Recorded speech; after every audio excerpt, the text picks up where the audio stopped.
क्या नेटफ्लिक्स ने squid game की ऐसी तैसी कर दी है? मेरे कहने का मतलब है, क्या नेटफ्लिक्स ने लालच में आके स्क्विड गेम कोरियन जो था उसकी ऐसी तैसी कर दी है? जैसा कि तुम्हें पता है कि स्क्विड गेम का सीजन 3 अब भी खत्म हुआ है, जिसमें कि टोटल 6 एपिसोड थे एंड उस पे मिक्स्ड रिएक्शन आया है पूरे ऑडियंस। एक तो वो है जिनको ये सीजन काफी अच्छा लगा, वहीं पे दूसरे वो ऑडियंस है जिनको ये सीजन कतई अच्छा नहीं लगा। देखो ये वीडियो स्पॉइलर कंटेंट करती है, अगर तुमने अभी तक स्क्विड गेम का सीजन 3 नहीं देखा है तो जाके पहले वो देखना फिर ये वीडियो देखना। देखो आज की वीडियो में हम स्क्विड गेम का फ्यूचर क्या होने वाला है एंड सीजन 3 का रिव्यू कैसा रहा और क्या क्या उसमें कमियां थी उसके ऊपर बातें करेंगे। तो चलो सीजन 3 से स्टार्ट करते हैं। अगर तुमने सीजन 3 देख लिया है तो तुम्हें पता होगा कि स्क्विड गेम के एंडिंग में प्लेयर 4, 5, 6 मतलब जी-हुन एंड में मर जाता है, वो भी एक बच्चे को बचाने के चक्कर, जिसको उसने थोड़े दिन पहले देखा भी नहीं था, मतलब वो जानता भी नहीं है, मतलब उसको पता भी नहीं है वो बच्चा है किसका, उसका बाप कौन है, मगर बंदे ने उसके लिए अपनी जान दे दी कि उसकी खुद की बेटी बाहर वेट कर रही थी कि कब पापा आएंगे और मिलेंगे मुझसे। यही चीज जो दूसरी ऑडियंस है जिनको ये सीजन कतई पसंद नहीं आया, वही ये कंप्लेन कर रहे हैं। उनके हिसाब से ऐसी एंडिंग नहीं होनी चाहिए थी कि जी-हुन मर जाए, वो भी एक बच्चे को बचाने के चक्कर में। उनका कहना ये था कि बच्चे को फेंक देता जी-हुन एंड उसकी जगह जी-हुन खुद जीत जाता। तो देखो अगर इस एंडिंग के ऊपर हम बात करें तो देखो ये एंडिंग कहने के लिए तो अच्छी है, मगर इससे कोई रिजल्ट नहीं निकलने वाला था। आगे भी फिर यही एक बार लूप फिर से चलने लगता। जैसा कि तुम्हें याद है फर्स्ट सीजन में जब जी-हुन जीता था उसके बाद उसने पैसे स्टोर किए, फिर आया गेम में। क्यों आया था वो? क्योंकि उसे गेम बंद करना था, उसे ये सारी चीजें जो भी होती है पूरी बंद करवानी थी। और अगर ऐसा उसको करना था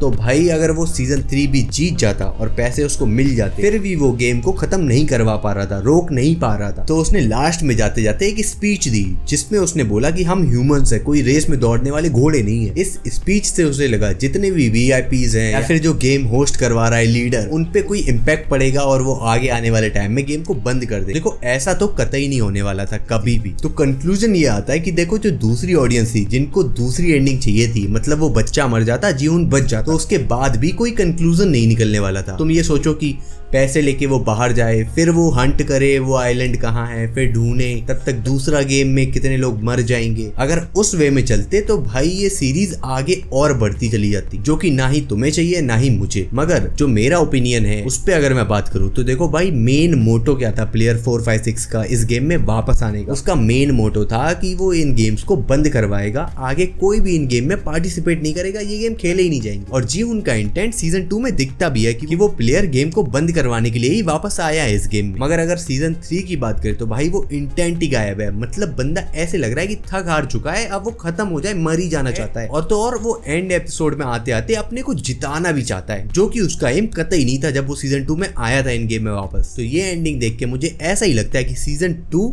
किसी और बंदे ने लिखा है एंड सीजन 3 किसी और बंदे ने लिखा है, क्योंकि टोटली डिफरेंट है। मोटो ही एकदम गलत हो गया है। क्योंकि अगर जी-हुन इन गेम्स को रोकने आया था तो वो खुद ही सुसाइड क्यों कर लेता है? अगर उसके कुछ लोग करीबी मर भी जाते हैं गेम्स में, तब भी उसका मेन मोटो ये होना चाहिए कि वो गेम्स को कैसे बंद करवाए, ना कि वो ये सोचने लग जाएगा कि मेरे कुछ लोग मर गए हैं, अब मैं कुछ नहीं कर सकता, अब मैं मर ही सकता हूँ बस। एंड इससे ये पता चलता है कि मेकर्स ने कैसे स्टोरी को घुमा दिया पूरी, क्योंकि इनको स्क्विड गेम की फ्रेंचाइज बनानी थी, सिनेमैटिक यूनिवर्स टाइप। तो बात करते हैं कि कैसे स्क्विड गेम अपना खुद का सिनेमैटिक यूनिवर्स बनाने वाला है। तो अगर तुम्हें पता नहीं है तो स्क्विड गेम सीजन 3 जो कि अभी खत्म हुआ है, इसके बाद स्क्विड गेम USA आने वाला है, अगर तुम्हें पता हो तो। और हाँ, ये उसको फेज 1 भी बोल रहे हैं। तो इसी तरीके से ये पूरा अपना सिनेमैटिक यूनिवर्स क्रिएट करना चाहते हैं। इसी वजह से मैंने फर्स्ट लाइन वीडियो के स्टार्ट में ही बोली थी कि क्या नेटफ्लिक्स ने स्क्विड गेम की ऐसी तैसी कर दी है। तो अब हमें नहीं पता है कि क्या स्क्विड गेम जो कोरियन वर्जन है वो यहीं पे खत्म होता है, इसके बाद USA वाला चलेगा, या फिर जी-हुन की बेटी अभी USA में है एंड स्क्विड गेम USA आने वाला है, क्या उसकी बेटी का लिंकेज उसमें दिखाया जाएगा? क्योंकि ऐसा नहीं होगा कि उसकी बेटी जानना ही ना चाहे कि उसके बाप की मौत कैसे हुई है। एंड जब उसको ये पता चलेगा तो वो भी उस गेम में पार्टिसिपेट करेगी एंड उसके बाद वो कैसे बदला लेगी, कैसे वो बंद करवाएगी इन गेम्स को, ये भी हमें ये लोग दिखा सकते हैं। देखो परम्यूटेशन कॉम्बिनेशन तो बहुत सारी हैं, अब कौन सी मेकर्स को ज्यादा पसंद आती है वो उन पे डिपेंड करता है। एंड एज अ ऑडियंस हम तो यही कह सकते हैं कि भाई बेस्ट सीजन था सीजन 1 एंड इस सीरीज को सीजन 1 के बाद कंटिन्यू होना ही नहीं चाहिए था।